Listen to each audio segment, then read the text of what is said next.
Hey phonies, Crazy Pretzel here. What's up, everybody? It's October 10th, 2020. Gonna review some AEW Dynamite here in a few minutes here. This show was from October 7th, 2020. So, gotta take a couple of Tylenol first.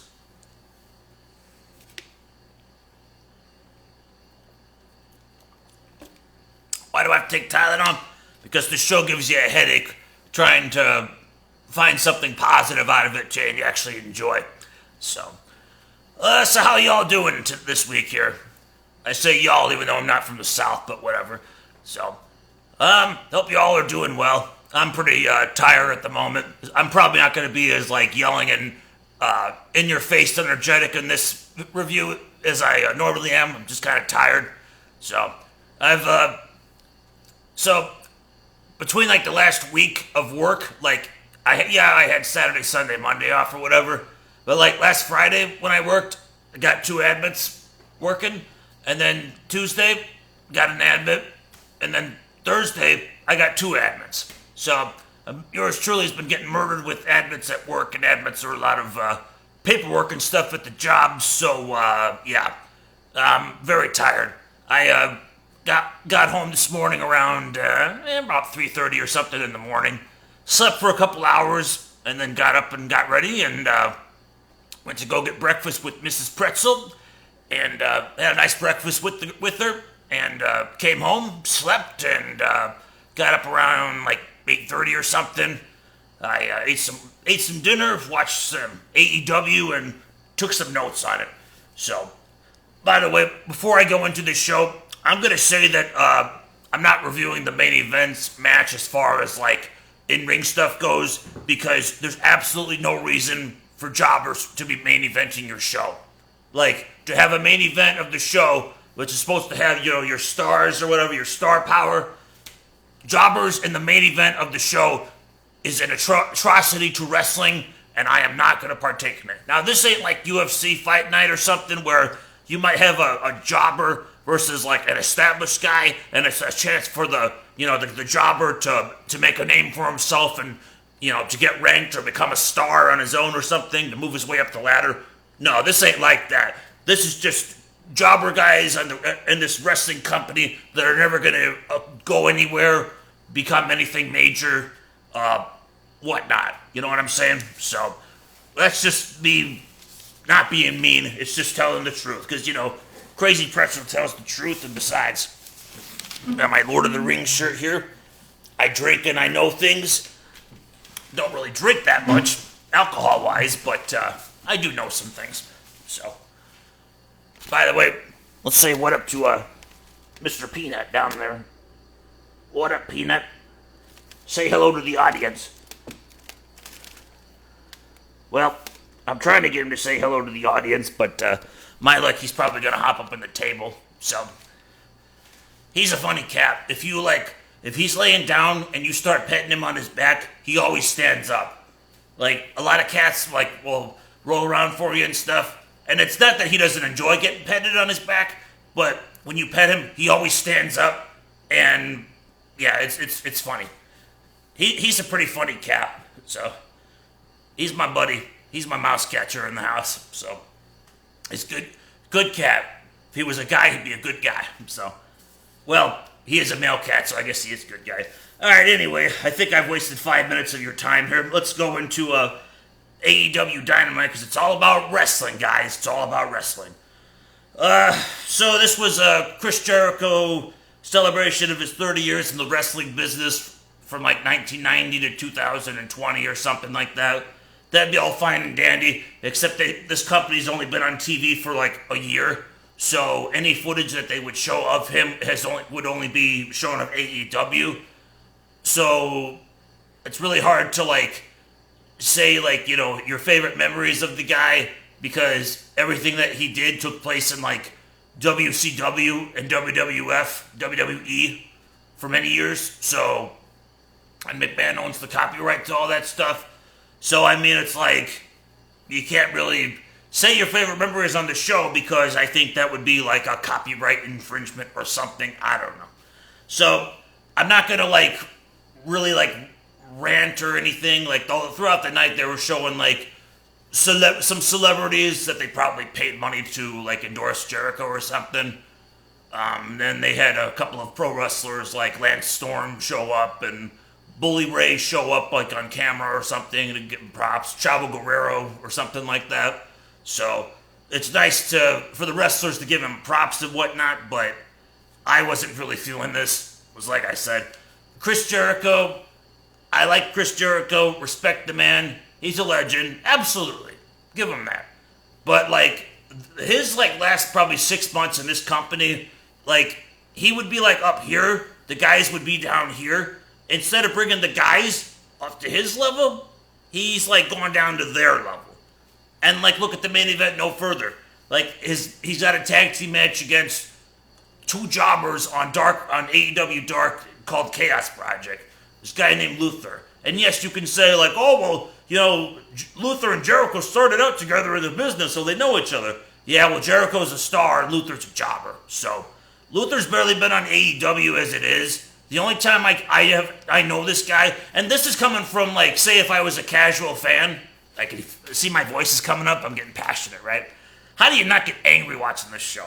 So, but say that I'm a casual fan, you know, I'm watching AEW. Just to be honest, I don't know fuck all about what goes on in Japan with New Japan stuff, Japanese stuff, because I don't care. You know what I'm saying? I don't care about that. So, here's a guy that I see on this show on TV, because I'm not going to watch Dark on YouTube. I'm only watching the weekly show on TV, and I see this guy come out with the cringy Brandy Rhodes nightmare thing or whatever. And he gets beat up by Chris Statlander and stuff, right? That's how I see this guy. Then last week I see him on TV at ringside, and Jericho, who's supposed to be a big star, is brawling with the jobber. That's how I see this guy. That's how any normal person would see this guy. You know what I'm saying? I don't care about his past. I don't care about that. I want to identify with what I'm presented on TV for a character, to get to know the person, and have him kind of grow on me. When I see this guy like a couple of times and he's getting beat up by a woman, how do I take him serious? You can't. Then you got Serpentico. I don't know who this guy is, but it's just another like cruiserweight jobber on the show who I've never really seen on AEW Dynamite as it is anyways. You know what I'm saying? Again, how do I relate to this guy? They're jobbers, and they're in the main event of the show. So that's a rant on its own. So anyway, all right, so it's Jericho Appreciation Night. I ranted a little bit on the main event. Let's go into the show. So the show opens up with, for the FTW Championship, we've got Brian Cage, the Machine, against Will Hobbs one-on-one. Good match. I liked this match. Went about 10 minutes, so it had a good time limit. Brian Cage, I don't know why this guy is not, like, higher up on the card versus, like, all the other, like, you know, flippity-floppity guys they have on the show. This guy hit so many cool moves in this match, so many cool power moves. There was and to give a little example, a little play-by-play. So he's got Will Hobbs up on his shoulders. He like drops down. You see Will Hobbs' like chest like slam into the ground. Really cool move. He does a Claymore kick on Will Hobbs. Nice little quickie move there. He hits this fall-away slam. Okay, a Claymore kick isn't a power move, but still, my bad. So he's got him like in a fall-away slam. Instead of like falling back with him, he just chucks this like 200-something pound guy over his head like it's nothing. Very impressive.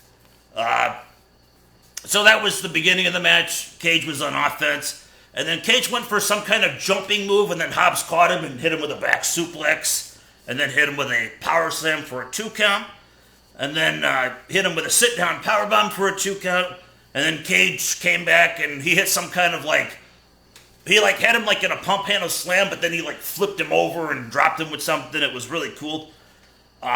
Hits him with like basically an F5 for a 2 count, and then one part of the match I didn't like was like one guy hit a German suplex on the other guy got up, then hit a German suplex on him, the guy got up, so then they decided to clothesline each other to have that second or whatever.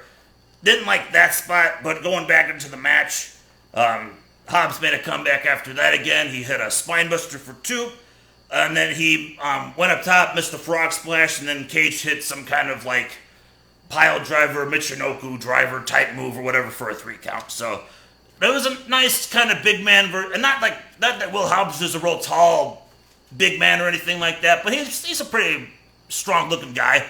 So it was a cool like big guy, strong guy kind of match. I like this. So then we had Taz get on the mic afterwards, and Ricky Starks goes in the ring, and then he's like offering Will Hobbs, that he impressed him and he wants him to join Team Taz. And then before we get an answer, Darby Allin comes out with a skateboard in hand, and for some reason the bad guys don't want nothing to do with him and leave the ring, and that's it. So that was kind of disappointing because would have been nice to see where they went with this. Hoping they'll play it out next week, and maybe Will Hobbs will join him. So, like I said, Team Taz has some guys that I like. They're the best part of the show. So, pretty much after that, it's going to be downhill throughout the rest of the review. So, then we had a Lance Archer video package promo, putting over his match against Moxley and talking trash and talking about how when they had a match in Japan or something, he like beat him up badly and stuff. So this was all right. I liked that. So then we go into our next matchup. We have FTR against Jobbers, the Hybrid 2. That's their tag team. That's a tag team name of 2 guys, Jack Evans and Angelico. So, you all remember Angelico, right? He's a jobber on Dark that lost to Orange Cassidy in like 3 or 4 minutes. Yeah, that's this guy. So apparently, their FTR can pick their opponents or something or whatever. So they picked these 2 guys to defend the tag titles against or something. So you figured this would be a nice little 5-minute match of them showing dominance and stuff, right? No. We got a fucking 15-minute match. And, God, yeah. Was not into this. So, and not to mention, too, like, Excalibur's trying to put over the Hybrid 2. Was like, oh, they're 3-0 on Dark. But then later he says that this is Jack Evans' first match back since he broke his jaw. So, like, how are they, like, they've won matches on the AEW Dark show, which gets much, like, less views than the main show, and he's beaten jobbers. They've beaten some other jobbers, so that now they're worthy of the tag team title shot or something like that. I get that the FTR could pick their opponent, but still, I mean, that's sad. You know what I'm saying? So, alright, so Jack Evans starts this match off with 75 flips. There's a spot where, like, Angelico, like, goes to dive at FTR outside the ring. FTR catch him, and they're just, like, chilling there for, like, 20 seconds waiting for Jack Evans to go up to the top rope to hit his spot to dive on top of him. Looks so, like, fake. Looks so fake.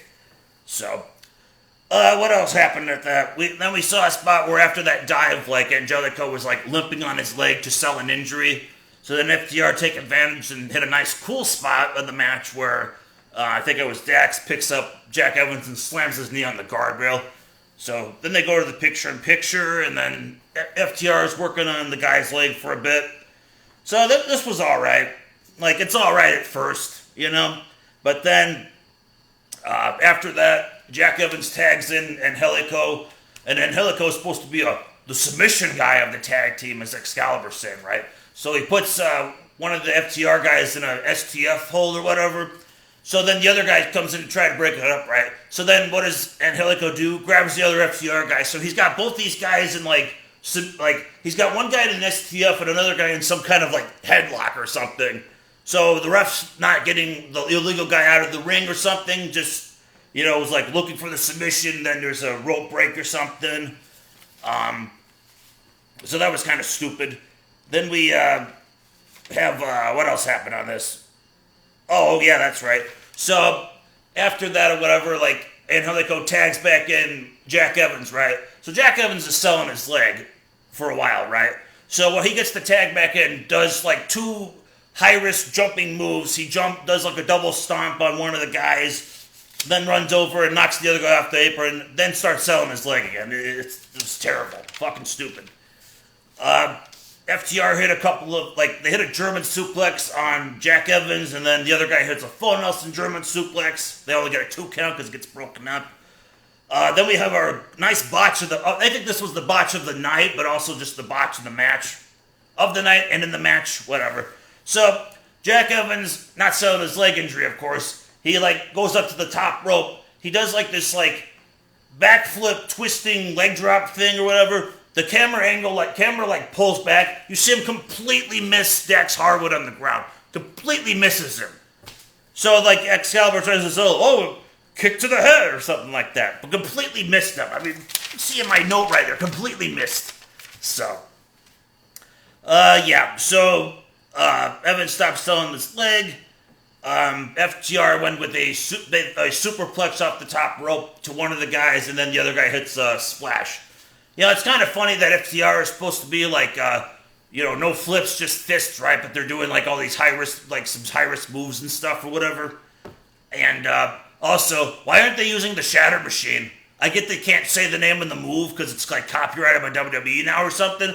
But why aren't they doing that move?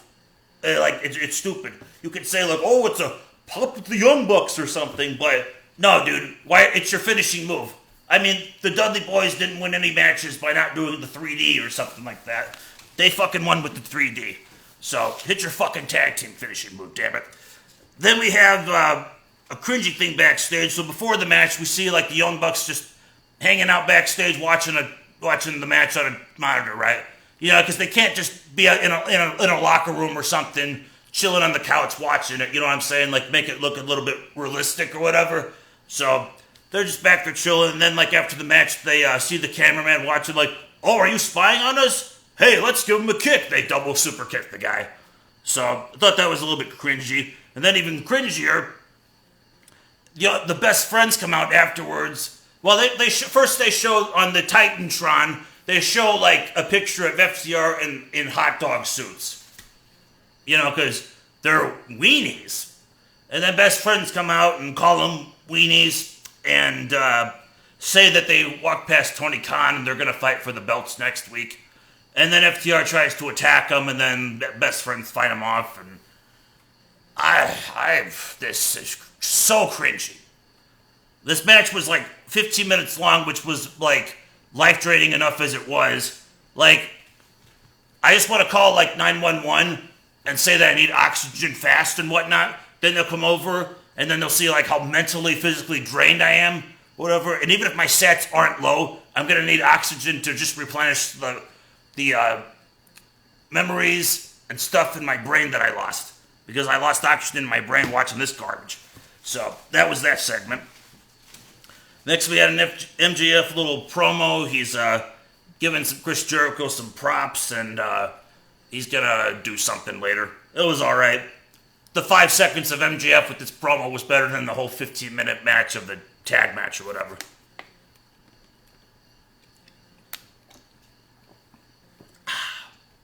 Water is good. All right, then we have our Cody versus Brodie Lee. Before we have the sex collar or dog collar match or whatever. There's the little video promo before it, which was all right, and then we have this match. Brandy Rhodes comes out. Brandy looks good. Like I said, Brandy Rhodes, gorgeous. Beautiful woman, gorgeous. But like I said, on TV, when you got her beating up the Dark Order, it's pretty, sad. Not that I'm putting over Dark Order, but it's pretty sad. She's so, cringy to me. Anna Jay comes out with Brodie. Anna Jay looking hot. And that was pretty much, my favorite part of the match. I mean, this match, I'm going to overall, if you take some stuff out of this match, it goes 15 minutes. If you take some things out of this match, maybe erase 2 minutes of stuff that happens in it, it was good. It was pretty good. So I'm going to give it a check mark for that.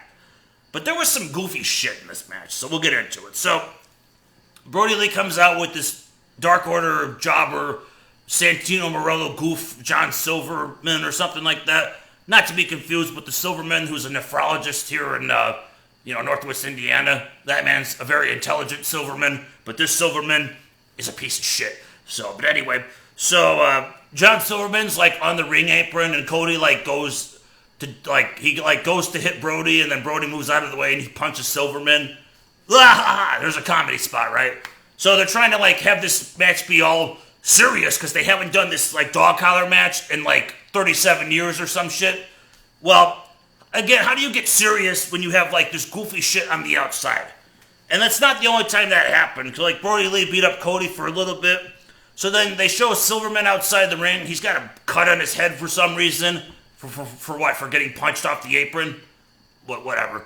So he grabs a chair outside at ringside and sits down in the chair at ringside, right? So he sits down, and then the next thing you see is Cody just come at him and drop kick him and knock him over.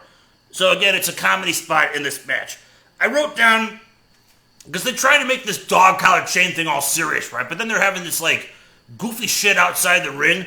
So I wrote down this was my comparison. This would be having a funeral for someone that you love that passed away at a birthday party that has a clown. That's how this match started out. How do you take it serious?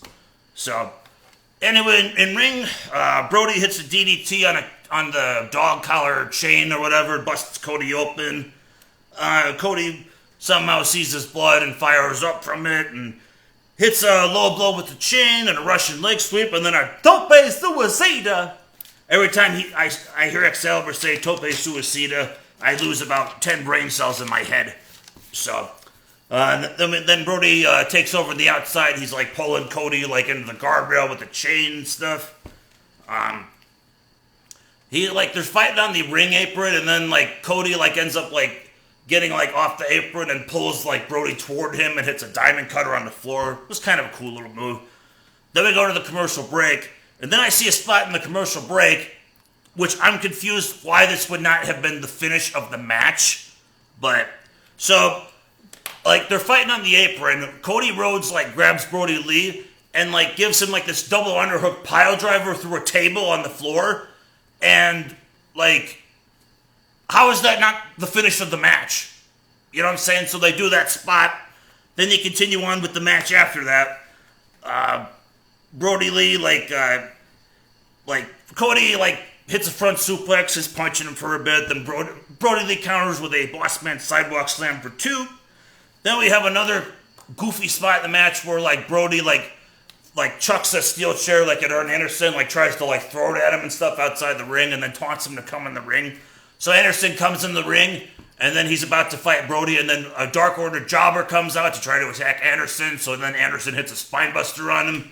Then he, can't get up, so then Brodie, hits him with a punch or something. Cody takes over for a bit. What else happened with the jobber? Oh, yeah, so obviously in a dangerous chain match or something like that, you still have to have your high-flying moves, so Cody hits a moonsault for a 2 count. Cody hits a crossroads, his finishing move on Brodie Lee, goes for a cover, gets a 1 count. We're 15 minutes into this match of the guy getting beat up with a chain, beating each other up, going through a table, kicks out of the fucking finishing maneuver at 1. Boggles my mind. I'm trying to find my sanity. Maybe it's in this shirt, out of this. So anyway, Brodie starts to hulk up a little bit after that. He hits 2 superplexes and a powerbomb on Cody for a 2 count. Hits a nice full Nelson German suplex on Cody, and then Cody no-sells it and hits a spinning neck breaker, and then he wraps the chain around Brodie's face a bit, and then he ends up hitting another crossroads and gets a 3 count. Wins the TNT Championship belt back. So Brodie was champion for a whole 5 weeks. So, I don't know why Cody needs to be TV champion. He has to, put himself over or something. It, kind of boggles my mind. I mean, TNT Championship should be, a belt for, a guy say, Will Hobbs or something like that. You know, new guy in the roster that you kind of want to get over a little bit. Instead, it's for a guy that's, already somewhat known or whatever in this company and whatnot. It makes no sense. So then after that, Cody cuts a promo or whatever, blah, blah, blah. So then I guess who's his next... he says he wants to defend the title next week on the 1 year anniversary of Dynamite. Who's his opponent going to be? Orange Cassidy. So, yeah. It's Orange Cassidy. I like Orange Cassidy a little bit. You know what I'm saying? He's got a character. It's nice to see that. Like, but why is he like why are they pushing him to be like big star or something like that? He's a comedy wrestler. He should just be like in the comedy spots here and there on the show, or maybe like if he beats like he gets in a fight with somebody who's not like a big established star or something like that, he can have a match with them and beat him. Sure, that's fine. Why is this guy like being pushed like high up the card? He's a freaking cartoon goofball, whatever. It's like when it would be like if WWE, if they had Doink the Clown, and they have Doink the Clown going for like the Intercontinental title and the World title. You know what I'm saying? It's not an knock to the person that Doink the Clown is. I'm sure that guy was probably a decent wrestler, but it's a clown. You know what I'm saying? Orange Cassidy is a goof. You know, you don't take him serious. So then we have a Kenny Omega promo with Alex Marvez. Alex Marvez is like such a goof. Like, what happened to Dasha? Was she off this week? I have to deal with this goof backstage. So, Kenny Omega's promo actually wasn't that bad at first. I almost kind of liked it a little bit. But then it got a little bit creepy because then he starts mentioning, like, because they're supposedly going to have some kind of, like, world title tournament or something. And then he starts mentioning, like, Adam Page a bunch of times, like, as far as, like, somebody he's going to face or beat or something or get in the ring with. It's a little bit creepy. It was a little bit stalkerish in a way. And the reason it felt like that to me is because you have him on commentary, like, a week or two ago, calling him basically sexy with his sexy physique on the camera. And to me, it just made no sense. Then we have Big Swole versus Serena Deeb in a women's match. I didn't really care about this match. It was 10 minutes, which was nice. I give them a little bit of props for having a shorter match for once. But, like, I wasn't paying, like, a ton of attention to it because I was kind of getting bored at this point. We had... And this match was kind of clunky, too, or whatever. Like, I don't know. Match starts off. There's a couple of false finish pin attempts by both ladies. Serena hits a neck breaker. We have a commercial break. They come back from the commercial break or the picture-in-picture, whatever. Both women collide heads. Big Swole hits the headbutt to Serena in the, like, here, like in the jaw, like in the heart or something like that. Swole comes back like some kind of like move, like off some kind of springboard move or something, I don't know. Serena hits like a backstabber for a 2 count.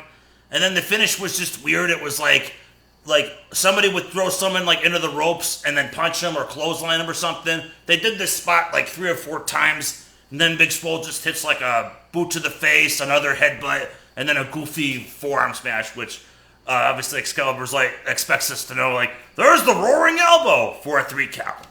Not a good match at all. Didn't care for it. I don't know what, like, some people like will say that Big Swole has like, you know, is a decent character or good on the mic. I don't see anything in Big Swole. She sucks in the ring. I don't think she can't cut a promo.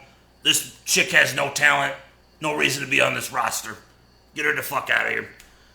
Next we have a Jon Moxley promo. I'm talking about his match with Lance Archer. This was alright. Didn't mind it. And then we have our main event, which, like I said, I didn't watch it. I skipped it because, like I said, watching jobbers in the main event on a show, I don't care if this was a Chris Jericho appreciation night and he's in the main event. Sure, that's fine. He deserves to be in the main event against 2 guys that absolutely do not deserve it. So they win the match with Jericho hits somebody with a Judas effect or whatever. Then the end of this match was kind of stupid. It was like MJF comes out, and I usually like MJF's promos or whatnot, but he comes out, like, and Wardlow comes out. There's some, like, person underneath, like, a blanket or something, and then he says that he's got a present for Jericho. They pull it off, and it's some like it's a clown. Hey, kids! See what I mean? I talked about Doink the Clown, and then there's a fucking clown on this show. Hello, Wall Street? I need an ambulance, stat! is I need to go to the mental hospital because this show is fucking with my head, man. So it's a clown. It has a present. Jericho opens it up. It's a poster of MJF, looking sexy with his physique and whatnot. And then Jericho smashes it over the clown's head. And then they both joke about disliking each other. And then the roster comes out to celebrate Jericho, which I don't know why they're doing that, because it makes the roster that supposedly wants to go to war with each other, be all friends and stuff. All friends wrestling. So I did the math on the show. The show would have gotten a 5 out of 10, but I took off 2 points extra because, like I said, number one, jobbers in the main event, and number two, I took off another point because of the cringiness of that Young Bucks thing, and then the weenie stuff with best friends after that. I mean, it's kind of like if you got your ass kicked and then someone freaking urinated on you, and then someone else comes along and just shits on you. That's kind of how that felt. So the show gets a 3 out of 10, a 30%. I'm getting honest, people. I might stop watching this show. I'm kind of getting there. So, like I said, a lot of these shows I have not given above a C lately. But I mean, it's getting to the point that there's maybe 1 or 2 things I like on the show, and the rest it sucks. So, this show sucked. That's all I can say. So, I'm gonna probably finish up watching a UFC fight night that I've been kind of working on during the week. When I come home from work, that's usually what I end up putting on. I'll watch a fight or two and then go to bed. So, probably I'll post a fight night video at some point. So, that'll be more fun than this show was. So, anyway, hope you guys are staying safe, stay healthy, stay warm, take your vitamins, and don't watch this AEW Dynamite because it sucked. Have a good week, good fight, good night. Peace out, everybody. You say what up to Cooper over there. He's chilling on the couch. Hey, Cooper. Hey, Cooper. What up, Cooper? Yeah, watch Cooper and don't watch Dynamite. Peace out, everybody.